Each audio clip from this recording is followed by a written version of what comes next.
I was requested to make a video going through the geometry review for the test that we have. And so, request accepted, challenge accepted, here we go. I'm scooting closer, that's why my face is zooming in and out like that.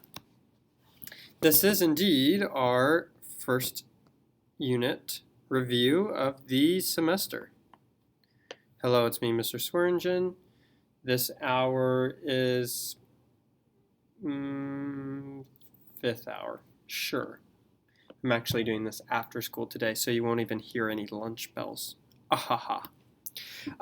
Okay, starting right in, we have this section asking us to be familiar with definitions, because on the test there are 6 matching questions coming from this range of 10 terms. I'll just kind of quickly write little snippets for each. A dilation, well, that's just something, a figure, and maybe I'll write really small for this. A figure being enlarged or reduced. That's what it means to dilate something. You make it bigger or smaller. Enlargement. Make something bigger.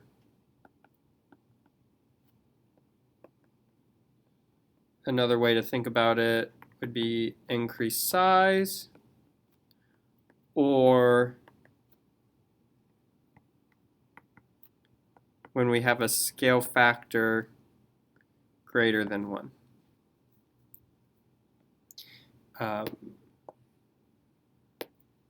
That's going to be wink wink. Reduction, getting smaller.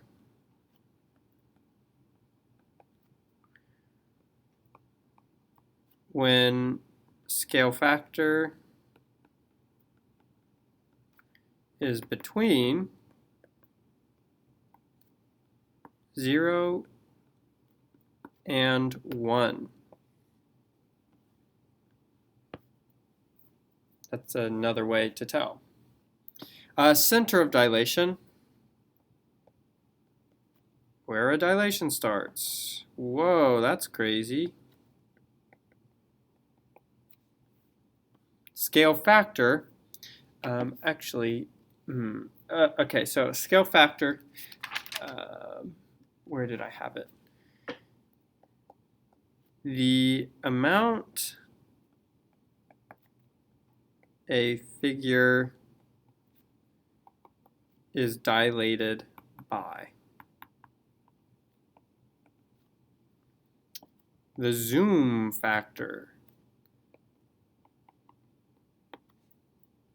That's when we solve for k equals.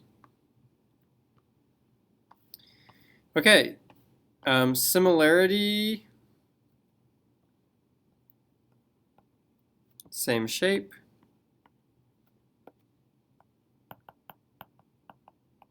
Different size. Proportional, that means we have a similar or have the same scale factor. Ask me about this definition in class, and I can give you something that might look closer to what you will see on the test.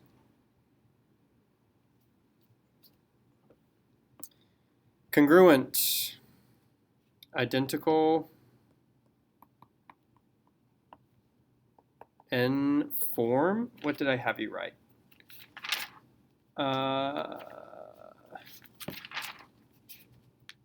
Center of dilation, identical in form. Aha, my memory is golden. Pre-image, that's the starting figure. No primes. our image is our finished product has primes. I'm scribbling through these really quick, I know. Those are the 10 definitions you'll want to be familiar with.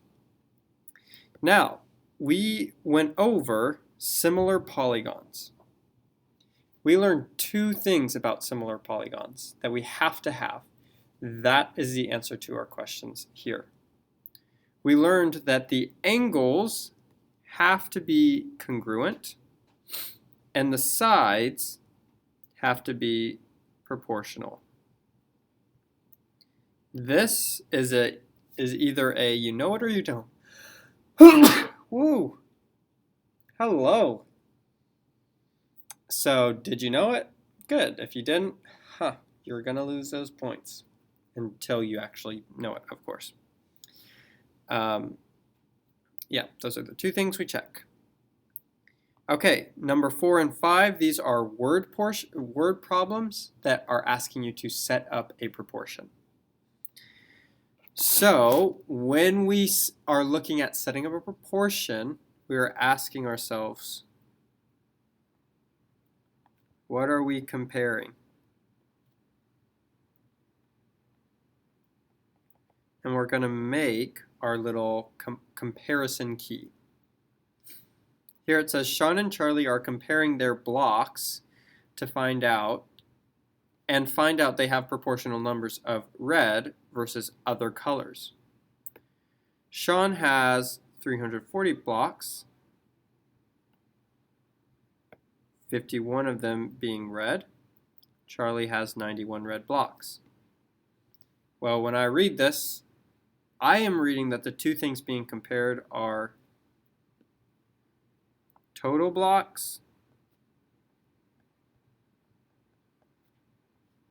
and the number of red blocks.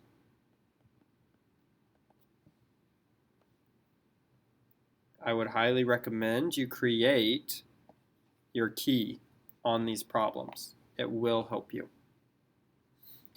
Well, when I look at my total blocks, here it says Sean has 340. 51 of them are red. So 340 total, 51 red. Well, the other group, Charlie has 90 red blocks and an unknown total. So that's where we'll put X. This is where we cross multiply.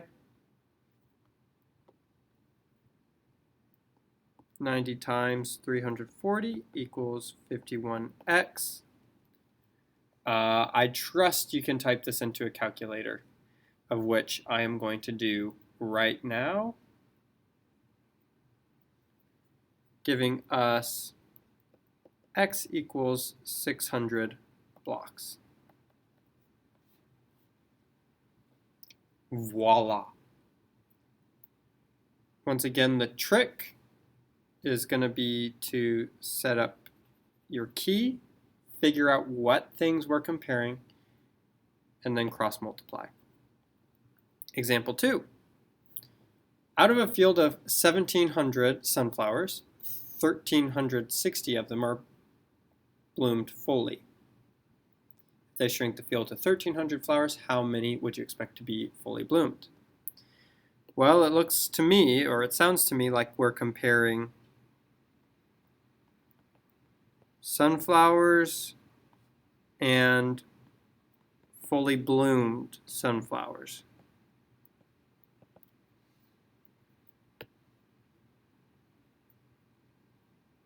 So of a field of 1,700, 1,360 are fully bloomed.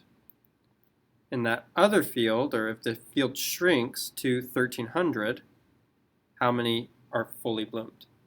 Well, here the unknown is the fully bloomed, so that's where my variable goes. 1,300 goes on the top. Cross multiply.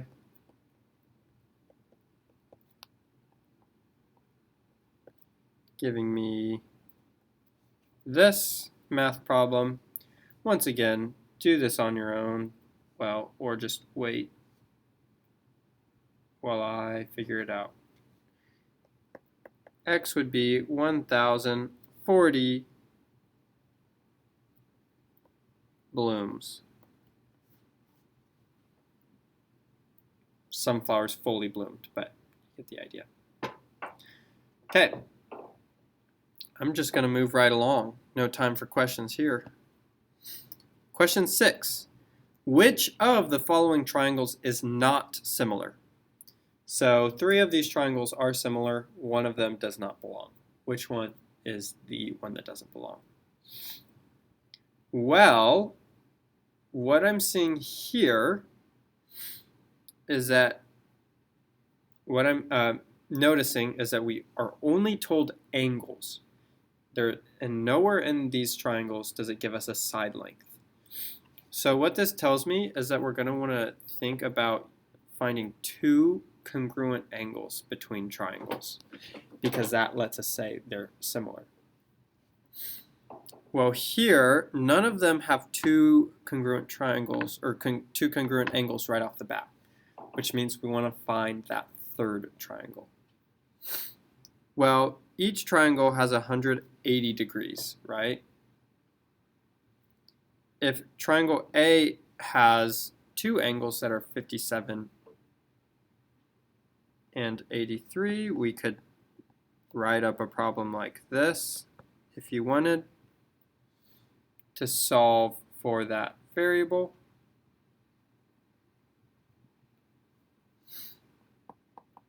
It would be x is 40.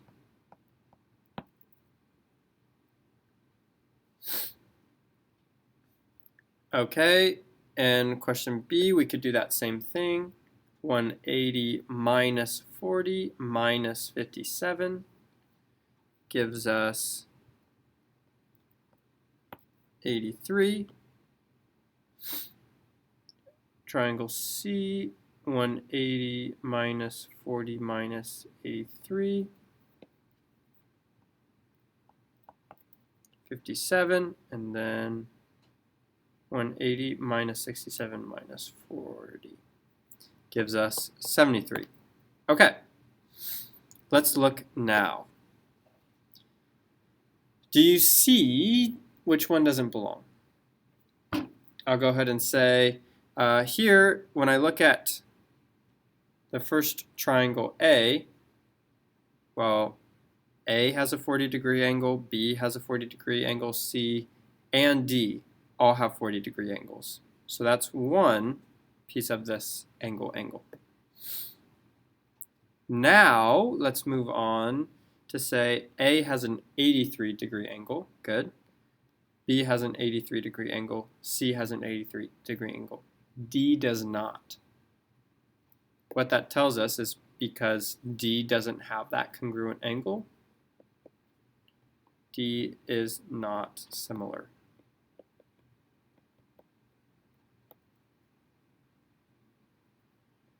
Why?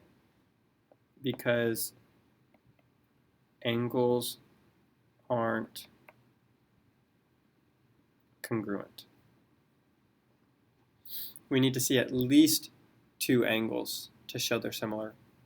Angle or triangle D does not have that. Question 7, write a similarity statement. That's like triangle blah blah blah is similar to triangle blah blah blah. We use that one squiggle. So here, the trick is going to be paying attention to your order.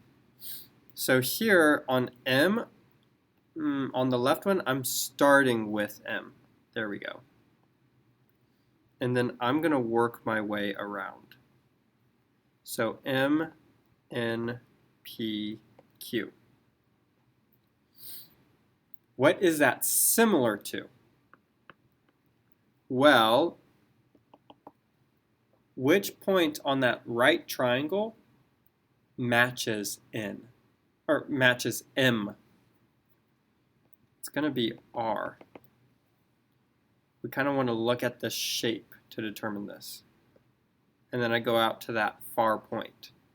So that tells me I'm going to go R, S, and then follow it around, T, U.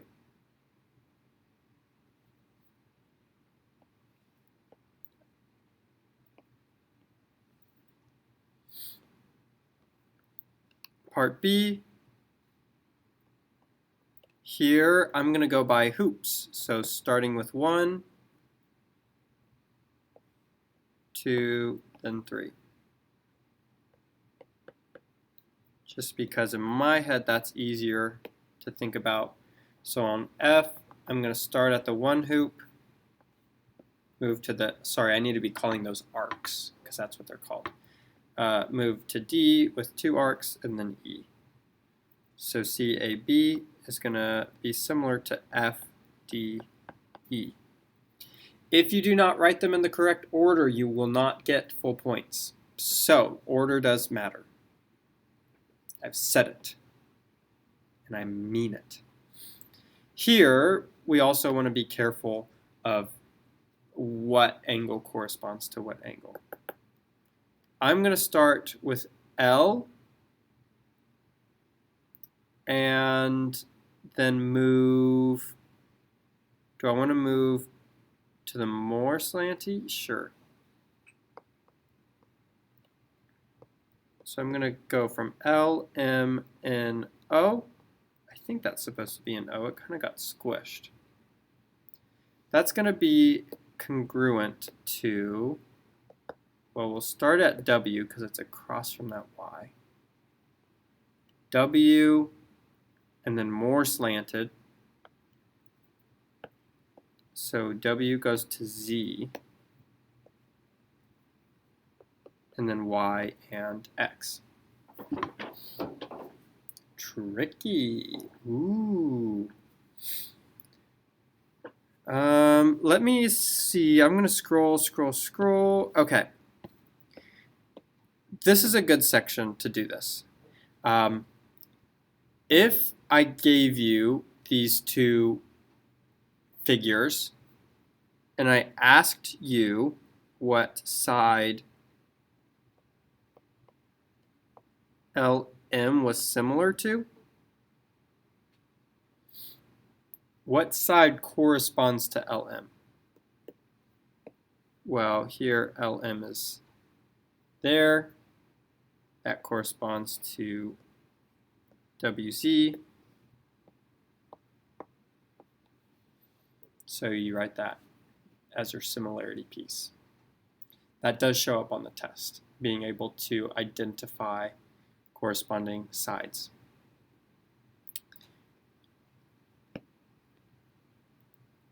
The pairs of triangles are similar.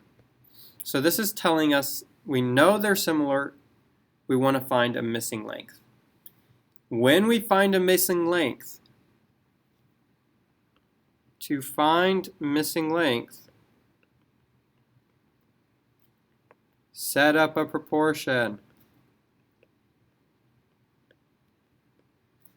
Anytime, if you read a question that says, hey, find this variable for this length, find this side segment, please. Anytime you read a question like that, asking for a segment, a side length, a variable, and when you look at the variable, it's on a side of a triangle, you will set up a proportion. Do it. So, here, I am passionate about this. Here, we're going to want to end up finding, ooh, I highlighted that wrong. We're going to find, I give up on that sentence. We want to find XZ. Well, the question is, here XZ goes from the 1 arc to the 3 arc. So on our other triangle, that's PR. Well, let's see what we have here. YZ goes from the 2 arc to the 3 arc. So we want to make sure we're looking at QR in the other triangle. Many students will probably pair the wrong numbers. You want to be especially careful on which side goes with which side. So when we set up this proportion, we go by sides. Here it doesn't tell us which one a pre-image or image is, so we get to pick. I'll go ahead and just start on the left. So 4/3, those are those green sides, equals 7/x. We put our x here because it's our unknown. Now that we have that proportion, we can cross multiply and solve. 4x equals 21, so x is equal to 21/4. You can leave your answer as a fraction, or you can simplify that to 5.25. I did that in my head, so I hope that adds up to 5.25. Moving right along, same dealio. Here we want to find EF. Well, EF, it looks like, is the side from the 3 arc to the 2 arc. So on the other triangle, 3 to 2.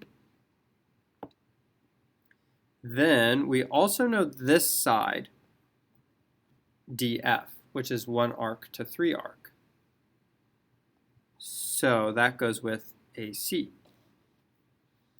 When I set up my proportion, 3.6/6 will equal 5/x. If you flip-flop the order, so if you started by putting the right triangle, this triangle on the top, that's okay. It would, okay, there it is. There's the arrow that I drew an hour ago. It would still work out fine. We'd get 3.6 equals 30. 30 divided by 3.6. 8.3 repeating.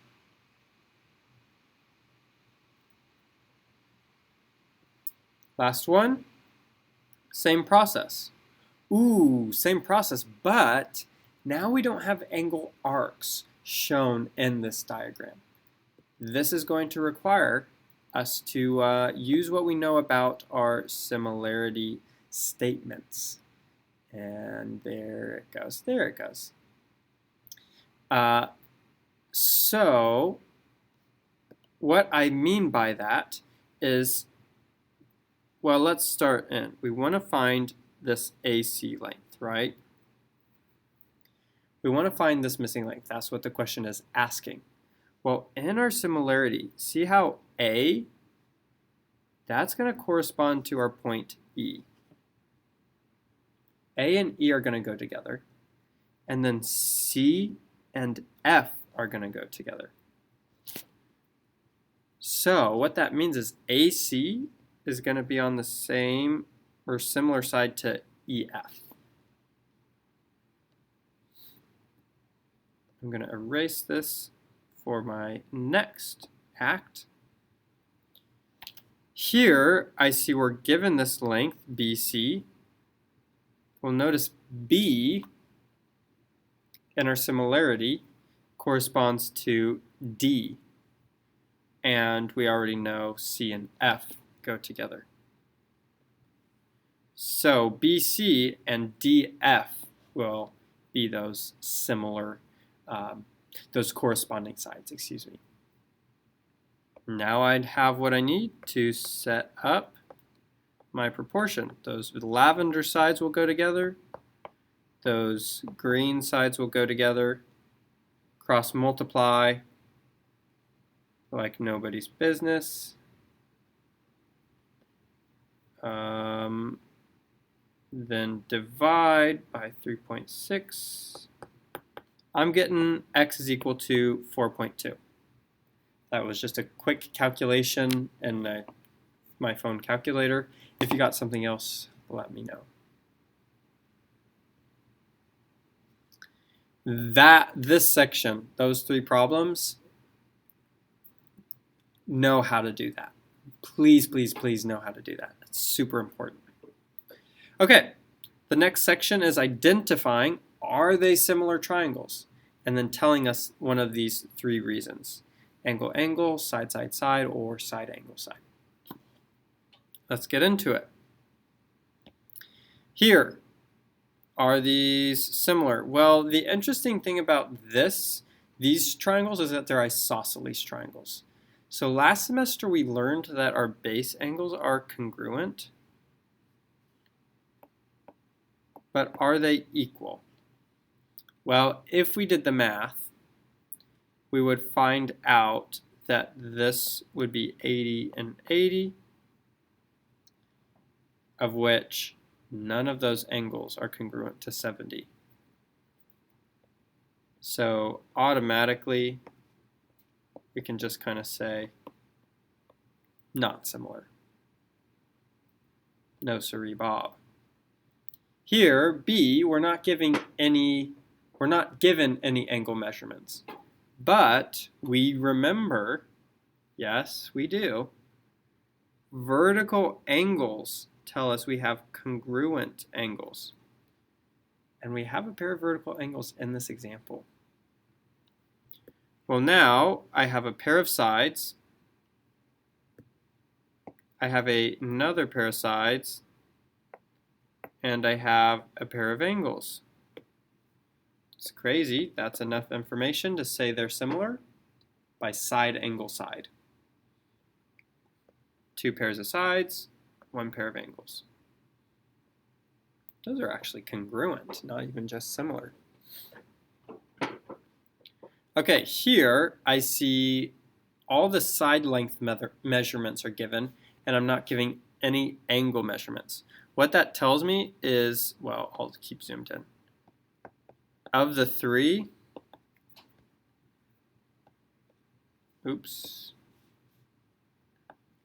my guess is that it should be side, side, side, because the other two require angles, and we don't have those. To show side proportionality, this is where we put the sides together. And this is what I found that's actually been really helpful for students. If you order them by size, so small, then medium, then large for each triangle. So on this big triangle, the smallest size is 36. On the small triangle, the smallest number is 12. So when I make my proportion, I do 36 over 12. The next biggest, so the medium size lengths, well, 45 is in between 36 and 75. 15 is in between. So those two sides will go together. And then the large, well, the leftover here. Now we need to check that these will end up being the same scale factor. So I'm typing in 36 divided by 12, which gives me 3. 45 divided by 15 gives me 3. 75 divided by 25 gives me 3. Because they all have a matching scale factor, they are proportional, which means we can say they're similar by side, side, side. Let's take another look. Here, very similar problem. Let's work on it the same way.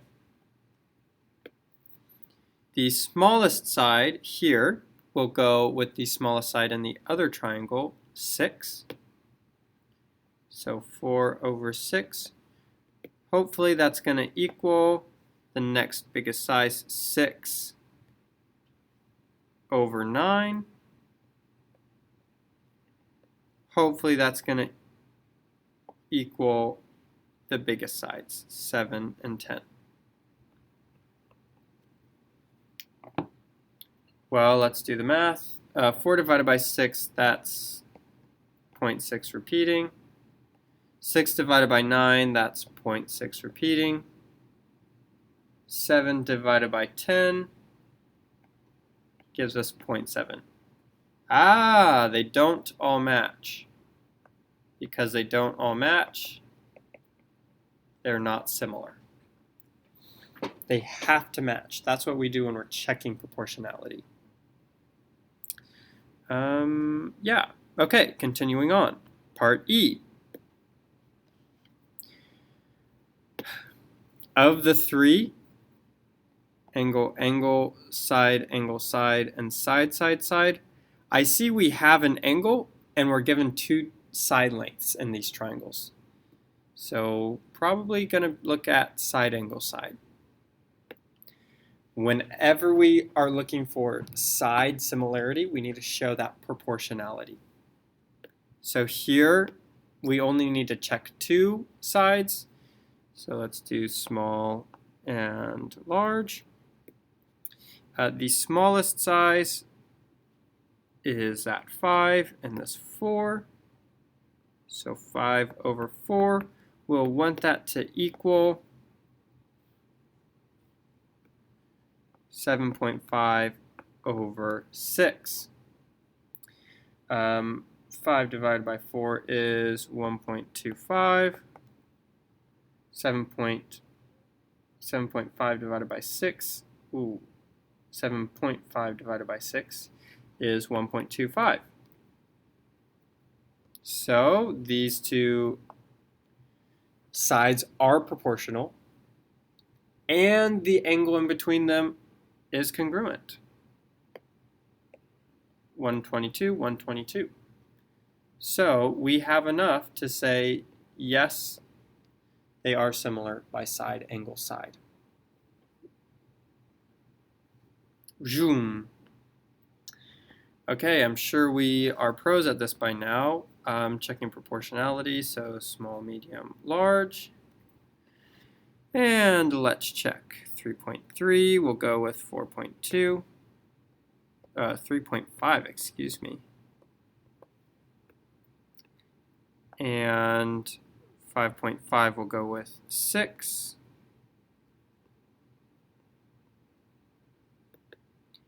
And 5. Oh, I matched those wrong. Oh, did you catch me? Did you catch me? Did you do it? 5.5 we'll go with. There we go. Okay. 5 goes with 6. 5.5 goes with 6.6.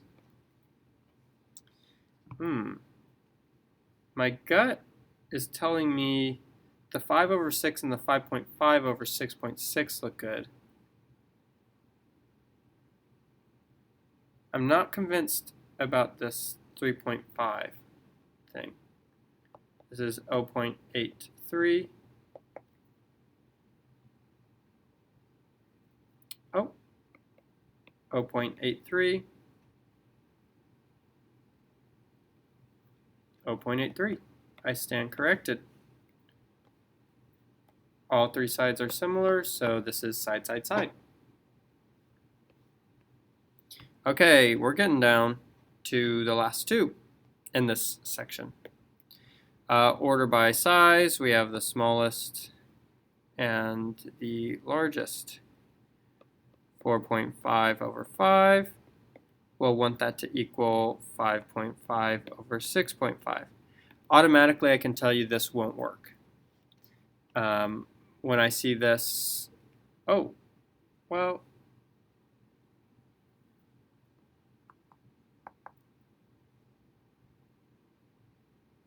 yeah. For a second, I doubted myself, but I'm a genius. What is there to doubt?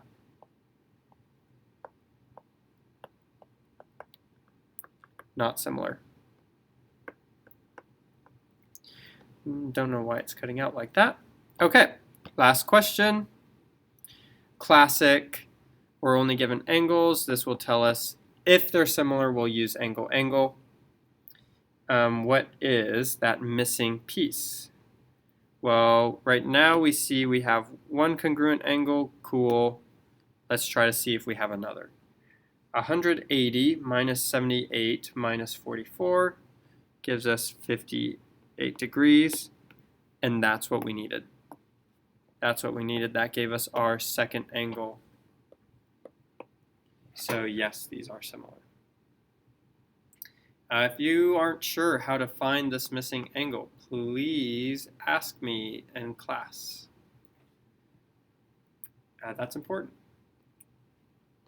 Okay, more practice with proportions.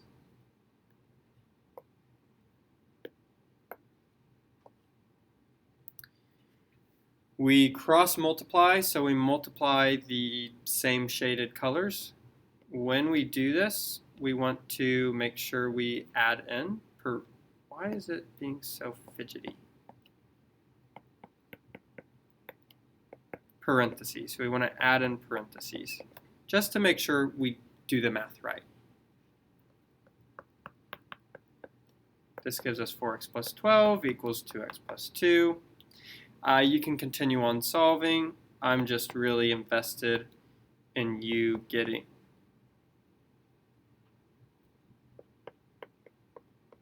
Did I do that right? I think I got a different answer the first time I worked it out. I might have to double check. Okay, 4x plus 12, sure. 2x plus 2, sure. Subtract the 2 there, that leaves us, yep. Subtract 12 on both sides, yeah, okay. Yeah, I like it. That seems good to me. If you see a mistake, point it out. Shame me. Don't shame me. The only reason I don't want you to shame me is I don't want to if you shame me for making mistakes, then other people are going to have to be shamed, and I don't want people to be shamed for trying to do math. 3x minus 3x minus 18. Be careful, the students who did that in class messed that up, so be careful. Subtracting 2x, adding 18. Oh, there's my answer. You can work that out in more steps. Once again, I'm a genius, so don't need to. Oh, I feel the itch in my nose. Will I sneeze soon? We will find out. I multiply m and 4 together, giving me 4m. I multiply 5 times that m minus 6, giving me distribution. When I do that distribution, I get 5m minus 30. Negative 1m equals negative 30. So m equals 30. Wow. Wow. Wow. Wow. Owen Wilson, thank you. Next section. The following, and kind of close to the last section. The following pairs are similar. State the scale factor and if the pair represents enlargement or reduction. So scale factor, that means find what k equals.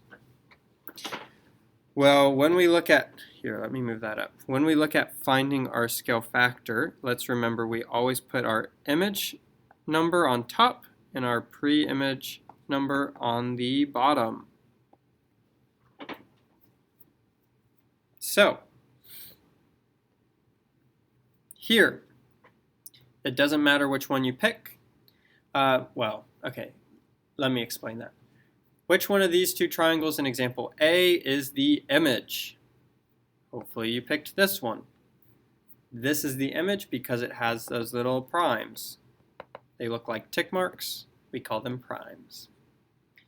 So what that means is that we're going to pick one of these numbers. Doesn't matter. I'll pick this side 6. Well, notice that side goes with side 8. 6 over 8. We do a image number, 6 over a pre-image number, 8. Then we reduce that fraction. Oh, I should have picked the other side. We reduce that other fraction to be 3/4. Or you can write your answer as a decimal. Either of those two answers would be fine. So we found k, we found our scale factor. Is this an enlargement or a reduction? Well, that's the direction we're going. We're obviously getting smaller, so it's a reduction. Moving on. Here, same question. You can pick any side that you want. Let's switch it up. Let's go with this image. Once again, I know that this is an image side because it has the primes. CB will go with CB. So K will equal, if it will cooperate, 9 over 6. Both of those are divisible by 3, giving me 3/2 or 1.5 as my K value. Well, since K is bigger than 1,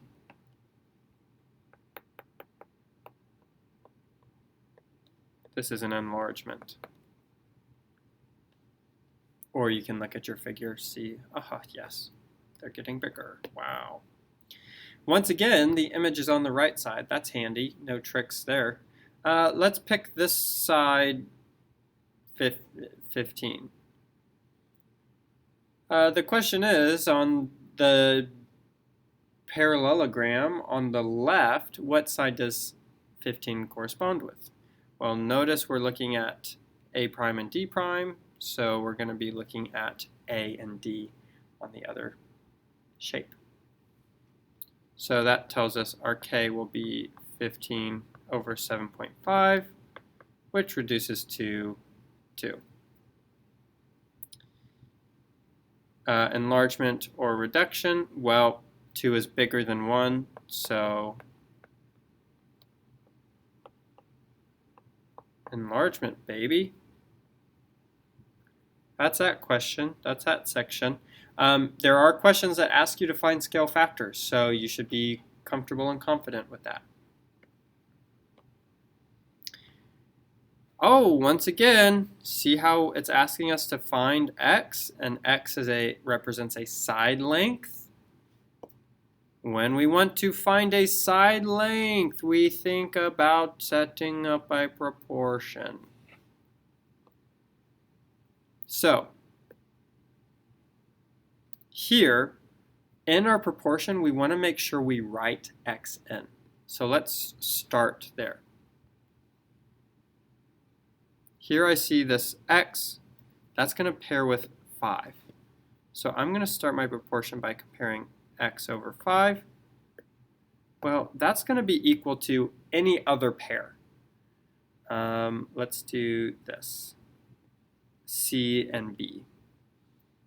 So x over 5 is going to pair with 8 over 4. See how that makes a, oh, my brother's calling me. I'll call you in a bit, Anthony. Probably shouldn't have used his name. Yikes. It's a nickname. See how when we created this proportion, we have an x value in it. That allows us to then cross multiply, simplify, get it all worked out. 4x equals 40. I do that division, giving me 10. Okay, same thing's happening here. Find the side with the x and find the matching pair. Here I'm seeing A prime, B prime. That pairs with, of course, AB. So 2x plus 4 over 8. That will pair with 9, and the only thing left is that 12.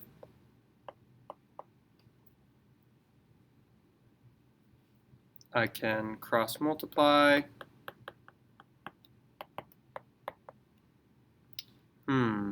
Okay, I'll do this next step. Blah, blah, blah, blah, blah, blah, blah, blah, blah. What is that going to equal? 72 minus 48. Oh, x equals 2. Oh, there you go. X equals 2. 13, there's not a question like that on the test. We took it out, so don't worry about it. Actually, I know I just said that.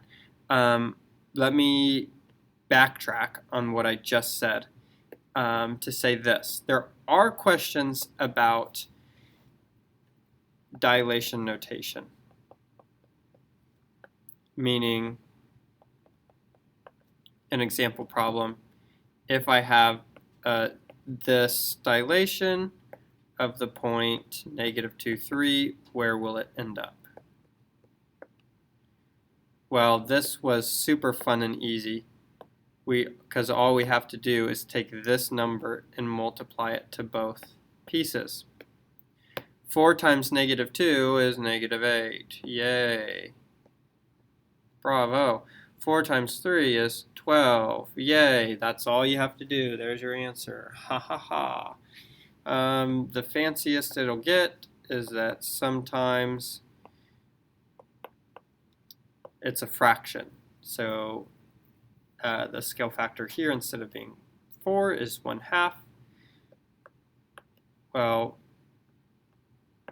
what that means is that you're multiplying each of these numbers by 1/2. In essence, you're dividing 10/2 and -6/2. When you do that math, you're going to get 5 and -3. Woof. That's the review, folks. Hope this was helpful. That was me. Oh, sorry, I left my cursor on the screen. I hope this was fun and you watched it. If you have questions, let me know. Happy to answer them. Anything else I want to say? Nope. Goodbye.